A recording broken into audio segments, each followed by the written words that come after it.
মহোদয় তিনি যেটি বলেছেন, হ্যাঁ আমরা অনেক কষ্ট আজ আমাদের সফল হয়েছে আমরা মনে করতে পারি।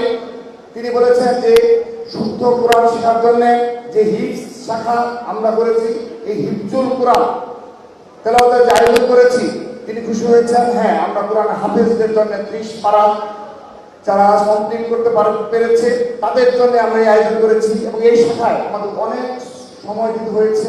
আমি ধন্যবাদ জানাচ্ছি এই প্রতিযোগিতা বাস্তবায়ন কমিটির সকল সদস্যকে যারা কষ্ট করে বিভিন্ন কর্মী মানুষের গিয়েছেন এবং যারা এই সুন্দরভাবে এই কর্মসূচি বাস্তবায়নে ভূমিকা পালন করেছেন।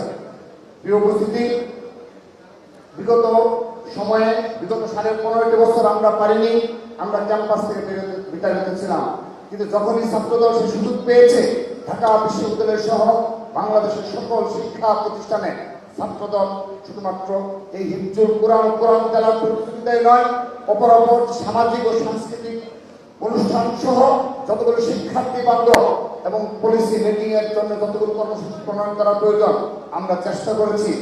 আমরা কথা দিচ্ছি, ছাত্র সমাজকে কথা দিচ্ছি, সাধারণ শিক্ষার্থীদের জন্য আমরা এভাবে আগামীতে আরো বেশি যুগোপযোগী অনেক কর্মসূচি চালু করবে ইনশাআল্লাহ। এবং আমরা প্রত্যাশা করছি আমাদের এই যে আয়োজন বিগত সময়ে শুরু হয়েছে এর ধারাবাহিকতা থাকবে। আপনারা নিশ্চয়ই অবগত রয়েছেন, জানেন সবাই, শহীদ রাষ্ট্রপতি জিয়াউর রহমান আমলে এই প্রতিযোগিতা শুরু হয়েছিল, দেশ নেত্রী বেগম খালেদা জিয়ার আমলে এটি ধারাবাহিকতা ছিল এবং সর্বশেষ তাদের সুযোগ্য উত্তরসূরি মাননীয় প্রধানমন্ত্রী জনাব তারেক রহমান একক পৃষ্ঠপোষকতায় আমরা ছাত্রদলের আজকের এই হিফজুল কোরআন তেলাওয়াত প্রতিযোগিতার আয়োজন সম্পন্ন করতে পেরেছি। আমি আবারও বলছি, এখানে আমাদের যত পুরস্কারের যে অর্থ লেগেছে এবং সামান্য কিছু অর্থ লেগেছে, এই সবটুকু অর্থ মাননীয় প্রধানমন্ত্রী ছাত্রদলের সাংগঠনিক অভিভাবক হিসাবে আমাদেরকে দিয়েছেন। আমরা কারো কাছ থেকে 1টি টাকা এই কর্মসূচি পালন করার জন্য নেইনি, সবটুকু আমাদের মাননীয় প্রধানমন্ত্রী দিয়েছেন। সেজন্য আজকের এই অনুষ্ঠান থেকে আমরা আমাদের মাননীয় প্রধানমন্ত্রী জনাব তারেক রহমানকে ধন্যবাদ ও কৃতজ্ঞতা জানাচ্ছি। সম্মানিত উপস্থিতি,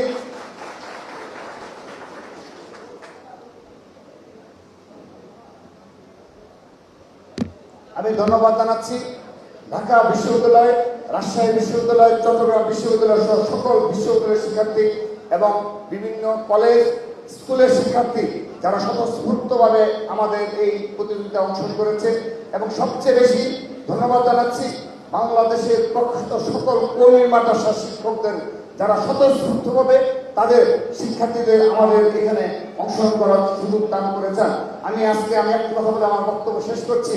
মাননীয় ধর্মমন্ত্রী এবং বাইতুল মোকাররমের সম্মানিত খতিব মহোদয়, আপনারা দয়া করে আপনাদের সেই সুযোগ রয়েছে, শুধুমাত্র যেহেতু ধর্ম মন্ডলের দায়িত্বপ্রাপ্ত রয়েছেন, আমি দাবি রাখছি ছাত্রদলের পক্ষ থেকে কর্মী মাদ্রাসার শিক্ষার্থীদের জন্য আবাসন এবং শিক্ষার যে মান তার যুগোপযোগী করার জন্য আমরা জোর দাবি জানাচ্ছি। এবং সেখানে তাদের যে বাসস্থানের ব্যবস্থা সেটি খুবই অপ্রতুল।